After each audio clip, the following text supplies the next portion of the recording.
Okay, before part one with Hits, I already mentioned that we first got chatting when I was writing my Spain book a few years ago. What stood out to me was that Thomas provided brilliant first-hand insights into what it was like to face that all-conquering Spanish team for Germany at Euro 2008 when the adventure was just beginning. He didn't just list memories. He'd obviously thought a great deal about the Spanish players during the game and afterwards too. And indeed, it struck me that although the German players could have been mad at the way in which the Spaniards celebrated through the mix zone, made it look as if they were triumphalist, not just triumphant, Hitz had a different view about the people he met for Spain that day, and he struck me as a thinker. We touch on that subject again. We talk about his take on Das Reboot, as Rafa Honigstein famously called it, and Klinsmann-inspired revolution from 2006, which, with the help of Sammer and the German Bundesliga, took their football back to the top of the world in 2014. Thomas's social conscience has been fundamental to much of what he's set out to accomplish in his life, and we talk about both his campaigning work against racism and anti-Semitism, and naturally, although football was the bigger part of the chat we wanted to have, he also talks a little bit about his decision in 2014 to come out as gay. I loved this hour and 20 minutes that we had with Thomas in London.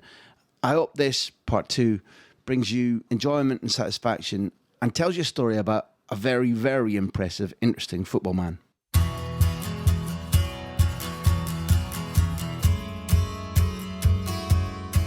When we first talked, it was about 2008, and I now listen to you, and I reflect still more strongly about what a weird group of Spanish players I encountered then, because they were in this sort of giant ski lodge at the end of a valley near Innsbruck, and just by chance, because the Spanish don't necessarily have fully German-style organisation. Mm-hmm, yeah. Captain Villa gets given this key to room 23, and it's a gigantic room. Yeah. There's 3 bedrooms in it, there's a salon, and everybody's like, well, you've got Daboski's room, and he's like, no, this is my room. Yeah. And it goes well, and they all go and meet and party there at night, and Reina and Arbeloa and somebody else steal food from the kitchen like little schoolboys would do, which I guess you would say is probably quite a good thing to be doing. It is indeed. So then Captain Villa finds out the room's haunted and there's a ghost.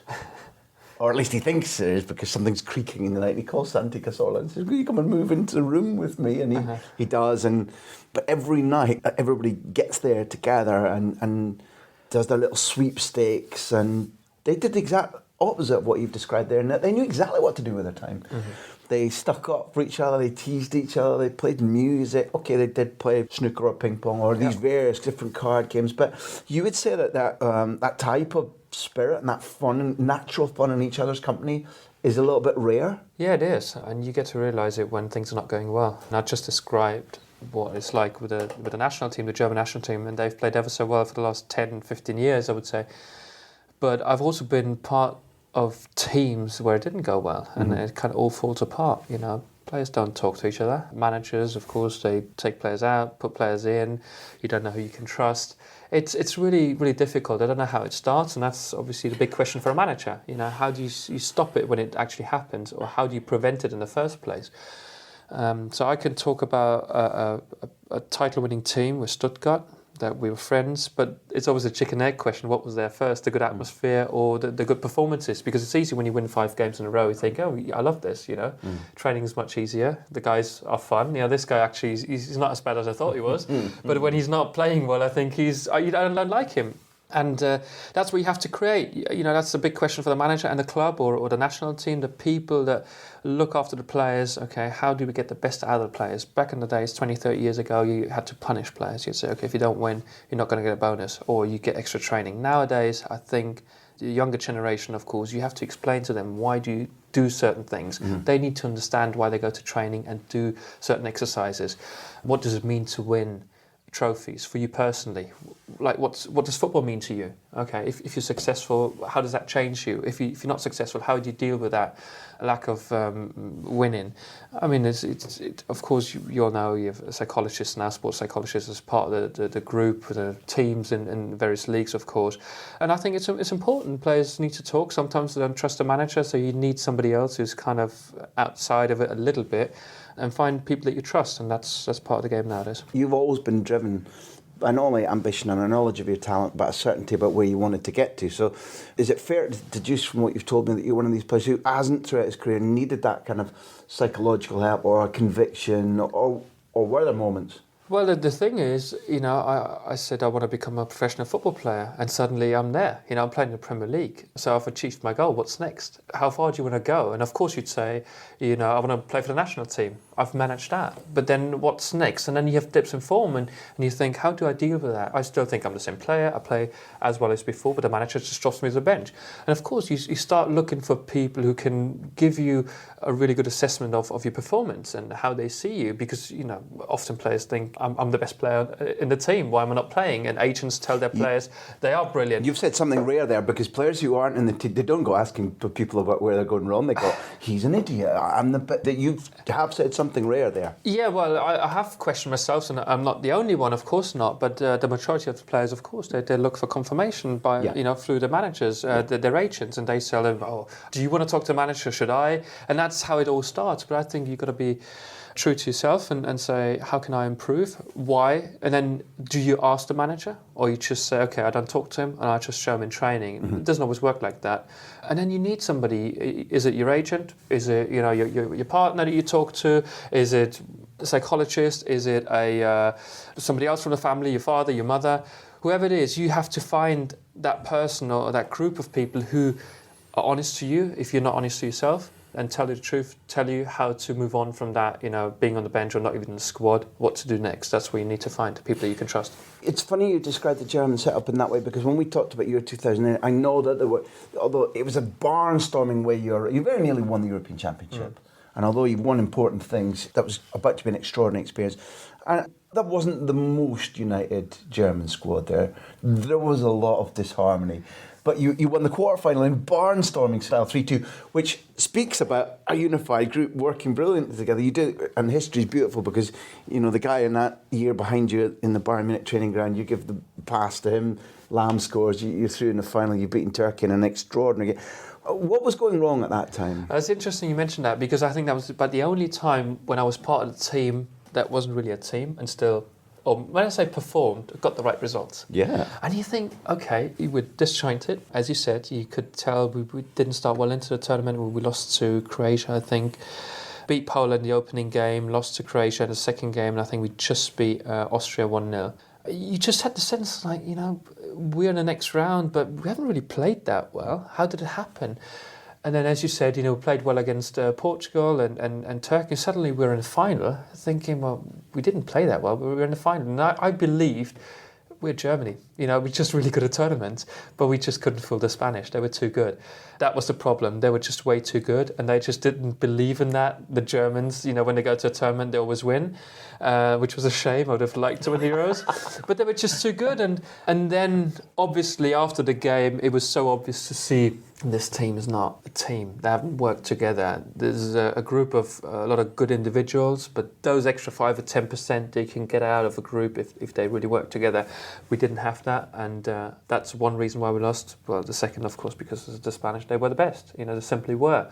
But we came close. Well, we only lost 1-0, but it was disappointing. And as you said, I didn't go back thinking, oh, this was like the best group I've been in, and we should have won, and for whatever reason we didn't. It's just we lost because Spanish were better, and we weren't the group we should have been. The guy who saw the weather changing in my world was Iker Casillas, because before the semi-final in Durban in 2010, I had a nice interview with him, and I asked him a fairly straightforward question about. He said, the Germans are coming. He said, they're building a generation to dominate Europe for a long, long time. He said, the game tomorrow, he said, we're good. We might win it. But he said, bad weather ahead. And he was sure, and he was clear. And a guy we've got respect for, Ralph Honigstein, encapsulated it in a phrase, Das Reboot. Yeah. Very clever. Talented bastard. What does Das Reboot mean to you, and how did it happen? Did Germany need to change a great deal? I think it started with Jürgen Klinsmann. He was brave enough to take everything apart in the FA, German FA, and say we need a new philosophy, a new way going forward. We need to bring in young players. We've got to seriously think about how we approach this. If you want to win trophies, we have to work harder. Up until then, I think, from what I've heard, I wasn't part of the regime before Jürgen Klinsmann and the ones before and before, that they would often just go through the motions, that they wouldn't work hard in training because they said, well, you do your hard work at the club. When you come to the national team, it's like you come here to enjoy it. You have like a 45-minute training session and then afterwards just have a good time and relax. Jürgen Klinsmann said, you come to the national team and I want to make you fitter. I want you to have a goal and talk about how we're going to achieve this goal. So this was a totally different approach. Not everybody liked it. But he got rid of some of the people in the FA that he thought would stand in the way of that new way going forward, which was very controversial. He had to take a lot in. He took all that criticism, and I think he was brave enough to change that. He didn't get all the glory. Joachim Löw did later, but I would say Jürgen Klinsmann deserves a lot of credit for changing the perception and changing the way the German national team is working as a group. We did fitness tests, which was unheard of before. Players hated it. And they're like, why do we do fitness tests? He said, we want to control where you stand. Okay, first in, you do fitness test. Next year, I want you to improve on your speed, on your endurance, agility, whatever we did there. And players don't like to be controlled that way. And that's what he had to change. And of course, bringing in younger players, they grew up that way, it makes it easier. If you deal with a 32-year-old who up until that point has never done a fitness test with a national team, you say, why am I going to do that now? You're not telling me that. It's quite difficult. But if you have a 19, 20-year-old who's been brought up that way, it's a little bit easier. And they're all talented young guys. And as you just mentioned, the book, Rafa describes it, the academies, the way they've changed. That's, I think, it took a few years to bring in these young players, gifted players, and also tell them they have to work hard for their success, and they were willing to do that. You've touched on something the Spanish did, because in this country, the Klinsmann figure who takes on the FA Blazers doesn't exist. It can't happen, we're always told. In England, where we are now, where we're speaking. And there's shock in England when the Spanish FA says, well, when we see talented 14-year-olds, we go and spot them wherever they are. We spot them. We don't wait for the clubs to supply them. And we say to the clubs, and we oblige the clubs, that these 15-year-olds come and train at our centre 3 days a week for 3 months when they're 15. And we use our own unpaid scouts to find them, and we begin to educate them about the Spain way. Then they go back to their clubs. Yeah. And they make friendships. There's an echo of what you said about that at 7. You don't know that Bayern Munich are the enemies, even though you're an 1860 fan, because you haven't gone through. So Iker and Xavi can be friends, even though one's a Barcelona fan and one's a Madridista, because they're young, They haven't fought, they haven't clashed, and therefore hands across the barricade. It's super. And you've described something in Germany where you said that the players maybe don't like a national team saying a fitness test, but the clubs won't like that either. Yeah. Clubs must have been just as difficult to bring on side. Absolutely. So what happened was Jürgen Klinsmann, he said, this is what we do here at the national team, and I will encourage you to do exactly the same, not the testing, but the extra training at the club. So suddenly, the fitness coaches at the club say, why do you tell us what to do? Me as a player, I would go to a club and say, here's some of the exercises the national team want me to do. And they say, well, we've got our own fitness coach. We know how to deal with you. So that was the controversy in the first year or so. So, like I said, this is another thing that Jürgen Klinsmann was willing to do to fight with the clubs. He knew that this would happen. But he said, well, if we've got the World Cup at home, if you want to be successful, these guys have to work a lot harder. They're not at the same level as some of the other teams. So obviously you've done something wrong in the past. This is my way. You've got to take it. And that was pretty tough because they said, why is the national team so important now? But of course, a lot of people realised we all want to have a great World Cup in our own country. It took a long time and a lot of conversations between the national team and the clubs that eventually they would all work together. And as far as I can judge now, it does go hand in hand. So the clubs have become better, the national team have become really good, and they will benefit from it. And the people who count a great deal, who aren't talked about a lot, fans benefit from it, because I presume that there was a pretty big celebration for finishing third, winning that playoff against Portugal in 2006. Can you compare it to the 250,000 people that hit the streets in Stuttgart? Are those memories like, and to what degree does it give you satisfaction for the hours of effort, and does it stay with you, or does the trophy lift stay with you, or the friendships or the goals? What the experience, going there before the game, the day before the game, we were in the hotel and there's 10, 15,000 outside, maybe not that many, but it was an awful lot of people standing, on the street celebrating, and they wanted to see the team, and it was just incredible. The 4 weeks in Germany, that time was just unreal. We couldn't expect that. We played well. The fans carried us through. Unfortunately, only until a semi-final, because Italy, they're quite clever. But it's the memory. For me personally, I've only played, I think, 10 minutes altogether. A bit disappointing. I'm happy to have been part of it. But for me, it was more a motivation to say, well, I've trained with the best players in the country for 4 or 5 weeks or even longer, including the pre-season for the World Cup. Just go to your club and make use of it. You're fitter than ever. Now you go to your club and you show your club manager, I'm ready for the new season. Just use me. Although it started terribly, as I described earlier.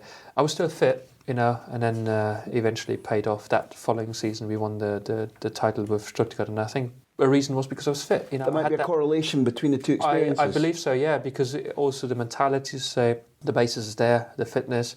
I had the disappointment of not playing in the World Cup, or only playing very little. I said, I want more. I've had a sniff of it. I was part of the World Cup squad. Now I want to prove at the club that my place in the squad is justified. So that was the motivation, and I just stayed part of the national team squad for, another 4 years. If I'm not wrong, in 2007, around 2007, you begin to... can't describe it as taking a risk at all, but it fits with your characters you've described it. You begin to write about racism. Yeah. You've said in the past, we haven't spoken about it, that when you were in trial at Celtic, you saw a black player being badly abused. Yeah. You've spoken about teammates and their partners being abused, and you began to write about that then, and subsequently, I think you spoke or wrote about anti-Semitism. What drove that need to start to communicate and guide people that they were doing the wrong thing? Well, of course, that I've realised how popular again football has become, and as all the fans stand there and you get recognised in the streets, not only in Stuttgart where I played, but almost everywhere in Germany. People's like, you're a national team player, and the effect that you have as a football player, especially on young kids. And I thought, well, of course, make use of it, for a good cause, and that's my conviction, my belief that this is a good cause. I've benefited from it. I've played abroad, and I've never really been abused. There was some stick, of course, being German and playing in England, but that was more the banter. That was the banter. That's exactly. Fair, yeah. Oh, it's fair. That's what you say. I had to learn the banter, but of course there was some prejudice at the beginning. I thought, wow. Genuinely thought, okay, I'll stop joking. Yeah. No. I mean, that was my experience. I thought it was always robust fun. I thought we got over that, really. To be honest with you. Well, we talk about 2000 or 16 years ago. And there were some players that honestly believed, I listen to Rammstein and I eat sausages and drink beer only. And the players approached me with that and said, no, this is wrong. I like some German music, but not only. So I grew up with hip-hop music. It's like, really? You're white German. Why do you listen to hip-hop? Fantastische Vier, for example. Yeah, also, a little bit of Fantastische Vier. I tried to introduce them to German hip-hop. That didn't quite work out, but that's another story. So there was some prejudice, and I was surprised to see that. Prejudice in terms of antipathy. Yeah. That because you were this typical Bavarian German, that wasn't a good thing. That was a bad thing, right? Yeah, it was indeed. And you just mentioned it. My experience when I was at Celtic for a week on trial, we played in Germany, and this guy, a teammate of mine, a black guy, he's racially abused, and I thought, what is going on here? And by whom? By German fans? By German fans, yeah. And I thought, that was sort of the first experience. And then, like I said, being a foreigner yourself, it just makes you aware of what's going on, and the privilege of being abroad and not having any problems as such. But of course, had experiences then with racism. We talked about it. You have players from all over the world, and you just share your stories. And I just felt there's a big responsibility there. If I want to make use of the status that I have as a German international, I want to use it for a good cause, and that was my impression. Start with a blog. I mean, I was approached by a German newspaper, Die Zeit. They said they start this blog and they want to have me there because I've lived abroad, and maybe I can share some stories. I can talk to teammates, and I did so, and I thought that was a very good thing to do. When you take your own decision to come out, has this experience of how people receive a high-profile footballer saying things or doing things that they're not ready for, did that experience give you guidance about how to say it, when to say it, what might happen? Well, of course, the effect, what's going to happen if you talk about something else rather than football. Other people jump on it, racism, anti-Semitism, it's political. So suddenly you have new people that engage with you that say, you shouldn't be doing this. Other people say, that's great, you're a footballer, and that footballers should start foundations, charities, and do other good things. And that's just one of them. So that was nice to experience. But at the same time, you go on another territory we're not so familiar with, and suddenly you have to exchange arguments with people that you don't know about something that you can talk about from experience, but don't have all the reasons to come up with and think, oh, hold on a second, this is something new. But it's, again, I have no regrets, and this was a really good thing to do in terms of the coming out. By that time, I've had so much experience with reactions from other people that it was a little bit easier to deal with. When you decided to come out, the manner in which you communicated, the manner in which you handled the pressure in the media was stunning. It was elegant to watch. It was really reaffirming to watch. It was just so calm and communicative that I thought even the process, rather than what you were saying, would have given a lot of people, if I ever want to make that decision, I feel comfortable that it can be handled in that way. Yeah. I presume that was strategic. Well, of course, yeah. I mean, I've been in the business long enough, in the football business, and being, sort of famous, that you know how to do certain things. Of course, I had no comparison, to look at some other players, how did they come out? But yeah, I knew people who I thought could help me, assist me in that way, ask questions, okay, this is what I want to do, how am I going to do it? So the people who supported me, they were brilliant. Yeah, I'm quite happy the way it went. Is there any way to assess whether their gentle ripples have gone positively for people either in Germany or in football, or has it kind of just been, which is also a positive, people have just got on with it and said, well, what the heck? But you did speak about wanting, you'd seen other athletes do the same thing and felt that it was positive. Can you make any judgment yet, a couple of years on, whether there's been positive ripples out to other people who've said, no, thank you, that's useful? From my own experience, yes, I go to football grounds and people are not saying a bad word. They talk about football. People in the street, they say, oh, you're that, and you kind of don't know what's coming now. It's like they will say, oh, you're that footballer. You're that guy with that magical left foot. Yeah, exactly. They always talk about football, and that's my experience. Yes, people are aware of it. Don't talk about it too much. Have we moved on? Have we made improvements? I think so, because I can only talk about the people that write to me, people that talk to me. There's a woman yesterday that approached me at the ground, and she said, thank you for what you've done to football and also outside of football. And of course, I took that as a compliment, and I have that from time to time. And I think, yes, it has made a difference. And I think everybody helps by coming out. And I would never want to push anybody. That's always been my view. If you're comfortable in your own skin, if you think the time's right, then do it. But it's never been my intention to encourage others to do it and say, now people have to come out. No, it's a very personal decision. But a few years later now, I know that people have changed their views. Some of them have. I've received so many emails, people saying thank you for what you've done. I'm more accepted now. Now you've helped me to be brave enough to come out to my parents, my friends, whatever. So every little one that I could help, is positive. So that's really what I'm asking, because never having had to make decisions of such import that I can remember in my life, just thinking that, listening to you explain that, it must be a very powerful emotion to say, well, not only did I do the right thing for me and I handled it well, but there are benefits for others. That's a very big thing to be able to say in any area of life. Of course, yeah. And now we come back to being a role model as a football player. And the first experience I had was with the blog about racism and anti-Semitism. I got a feel for it. And this is just another topic where we talk about football and acceptance in life, in general life, football fans and everything, how people are being treated, minorities. And it's powerful, and I'm glad that I've done it. And let's just hope that it becomes better and better. Couldn't agree more. Before we let you go, because we will, the guy who's suffering the prejudice now, that was Bavarian, is now anti-Catalan. But I feel I'm talking to a fellow fan. A certain Pep Guardiola is coming to Manchester City.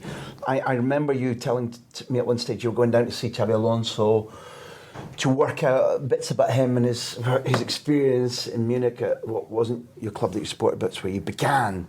Analytically, as a fan, as a lover of football, as an intelligent man, what have you thought about what Pep's done for German football, for the Bundesliga, for the media, rather than simply what he's done for Bayern? I know it's a big question I'm asking. What do you take from Pep in Germany? Yeah, I think we need another hour to discuss Pep. Don't be raising concepts like that, otherwise I'll take that other hour. And I love football, and that's why I love Pep. You know what he's done to German football, But of course, you've got to differentiate between him as a manager, as a football coach, and him as a person, because what he's done for Bayern was just phenomenal. I know fans are critical of him because he's not won the Champions League in 3 years, but the way he's changed the team, some of the games were just phenomenal to watch, because at some point in the season, last season with Bayern, teams would not even go and try to beat Bayern. They would play with two banks of five, just defend, because they just feared losing 5-6, 7-0. And that's quite some achievement. And what he's done is even break down these defences. I mean, sometimes the German national team, when they play against smaller teams, they experience something similar. And they find it very difficult to get through these, two banks of five. Pep has managed that. He's changed. So he arrived and everyone was talking about tiki-taka the first season. Then they lost to Real Madrid in the semi-final of the Champions League. So German fans said, we're fed up with tiki-taka. He's got to change something. So they brought in wingers like Robin Ribéry, of course, were there. And then Costa came in the third season, I think it was, and Coman. And to make use of these white players, that was different. Changing formations throughout the game 3-4 times, that was new. Playing players out of position, Philipp Lahm moving him into midfield, Alaba as a centre-half, where he was a full-back most of his career up until that point. Everything worked out. His teams dominated the majority of the games that I've watched. Him being animated, giving his players information, and they just become better players. Jerome Boateng has become one of the best centre-halves in the world. That's what he's done. His passing's improved, doesn't it? It has improved, of course. He's done so many good things for German football, for Bayern Munich, and that's why I think it's unfair to say he's not fulfilled the dream of the Bayern fan. Well, that's not unfair, because that's what their dreams. But he has improved so much. He has made German fans talk about tactics. Now we're a nation that talks about tactics. Up until that point, we wanted to win trophies. Play good football, but most of all, win trophies. And now we talk about 3-5-2. We talk about only two centre-halves starting to play, like he did against Juventus in his last season in the Champions League. In the first leg. I mean, that's really impressive. This blows my mind, and this is why I know we're not going to get another hour, but I hear the passion and the pace of your delivery, and the light bulbs are going off my... So, let's leave what is and isn't failure, but in the presentation, when they sign him, at a time when Heinkes' players have responded to the fact that he's going and Pep's coming in a way that City's players haven't managed this season, they win the treble. The two guys who were in charge of the club when you said, listen, I'm off to Birmingham, Hennes and Rummenigge, with Sammer, say, I'll tell you what we'd like not to be. We'd like not to be FC Hollywood anymore. We'd like not to win a trophy and then fall asleep in the league next year. And he did that. They said as well, we'd like to revolutionise how people look at our football. They wanted in that presentation on his first day the excitement that I've just heard in your voice about the way in which Bayern can fascinate and draw you in and play more intelligently. And I'd take a little jump and shoot me down if I'm wrong. But you draw a little correlation between what you saw and what you learned in 2006 under Klinsmann and Joachim Löw and what you were able to bring to Armin Veh and the title season at Stuttgart. There must have been some correlation, it's my argument, between what the Bayern Munich players learned under Pep in the first season, what the rest of the Bundesliga saw Bayern Munich doing, and just that little extra element in 2014 when the German national team managed to win the World Cup. Has he had some small grain of effect in that? Yes, certainly. And what's interesting is that players like Philipp Lahm, for example, I mean, it was after the first season that Pep was there that Germany won the World Cup. That even Philipp Lahm, it's quite difficult to teach him something. He's seen everything. He's won almost everything. Yes. But he even admits that Pep Guardiola has taught him something new in football. And that's what I mean. And Pep brings that obsession with football. Before him, you talk about managers who, of course, care about the game, care about the team and the club. But I think he brought that obsession, that 24/7 thinking about football, that puts people off, and understand that, because he avoids any question around the football. All he wants to talk about is football. Yeah. But if you're part of a big club like Bayern Munich, you're not just a football manager, you're representing a club. Yeah. The fans want to engage with you. The fans want to see you. Sometimes you're invited by fan clubs and they just want to get to know you as a person. And he never opened up to the fans. And that's the only point of criticism, that he hasn't really won over the fans. He said he arrived and Germany was pretty decent. After 3 years, it hasn't improved. And I think those are the signs that you think. He said that he enjoys being in Munich. He likes German football, but his actions are different. A man like him, who's so intelligent, who's travelled the world, And I know German is not an easy language. You would expect him to improve his German, and he would not do one-on-one interviews with journalists. And of course, people don't like that in Germany. So whenever he lost, when he lost to Real Madrid in the Champions League the year after against Barcelona, they had something to criticise him. I think you can hardly criticise him the way his team is playing. The only thing you can criticise is, it's a project. But, he treated Bayern as a project, and they're proud Bavarians. It's a huge club. And if you go there and the club asks you, don't know if they've done it before, the club asks you, do you want to stay with our great club again? He says, no, thank you, I'm going to Manchester City. I always wanted to be their manager. People don't like that. People just don't like that. And that's why he's never become a club legend, for once, because he's not won the Champions League, which I think is a bit unfair, because Champions League, that level, there's some other great teams. You can always lose to them, especially the Spanish. He hasn't engaged with the fans, and that's really sad, and I wish he had done that, but obviously that's him. But as a football manager, I think there's no better manager in the world. But you made a journey in different circumstances, but for similar reasons that he's about to make. You saw a different horizon. You wanted to test yourself. You wanted to take a risk. You're coming to a new culture and a new language. Is there a risk of these small flaws that you've microscoped repeating at Manchester City in England, given your clear knowledge of the British football culture, or not? Well, it's different in England, of course, the way the fans, first of all, I think the fans have accepted that they're not very close to the team. They can't watch training. In Germany, you can watch the training. In England, you can't. So all they expect is success. He can probably buy the players, bring them in, the players that he wants. He's an excellent manager. Premier League's different. I'm curious of what he's going to do. I've had a bet with someone recently and I said, Man City is going to win the Premier League in the first season. I just think that he's that good. I don't think you can ever say one team is winning the Champions League. For me, it's so hard to foresee and say, because it's kind of going up and down. But you can almost guarantee winning the league, because if you have the best squad and a manager like him, I think, he's going to win the league. That's my assumption, but it's going to be tough. How he's going to deal with it. He speaks the language better than German, so that's an advantage, of course. He's got his mates there already at Man City. I think they're going to deal with it. It's slightly different. It's all set up for him already. When he arrived at Bayern, he's had all the success with Barcelona. He took a year off. The whole drama around him is so hard, and then Jupp just won the treble with Bayern. To arrive at such a big club now after winning the treble, and with all the thing around him, he's lived in New York, he's met all the famous people in the world, and suddenly he's at Bayern. And they were so proud, and that's where I thought, he must win the Champions League for us. There's no other way. We have one of the best squads in the world, now we have the best manager. It's inevitable that we win the Champions League, and it hasn't happened. So people are disappointed. And now, he's not won the Champions League for 3 years in a row. Man City, he arrives, and the expectations may not be as high as they were when he arrived at Bayern. The ground is more fertile. A little bit, yeah. It makes total sense. Doing these interviews is more of a privilege than more of a privilege than I've been able to express. The poor fools who have to listen to this every couple of weeks hear my puppy-like enthusiasm about the people we speak to. But it's very, very, very rare in this long series of interviews that have given the three of us more enjoyment than any time in our professional career that I say, I wish we weren't stopping. But I did promise you that with Swiss watch timing, because that's right. I'm quite handy at opening up Swiss watches, that will stop. But two things, please. At some stage in the future of this interview, even if we have to leave it for a little while, could we do this again? Yeah, I'd love to. Thank you. Then that's all I want to know. It's a great pleasure. An enormous pleasure, a real education. You're a man that we all admire, super footballer, and it's been what football should be. A joy.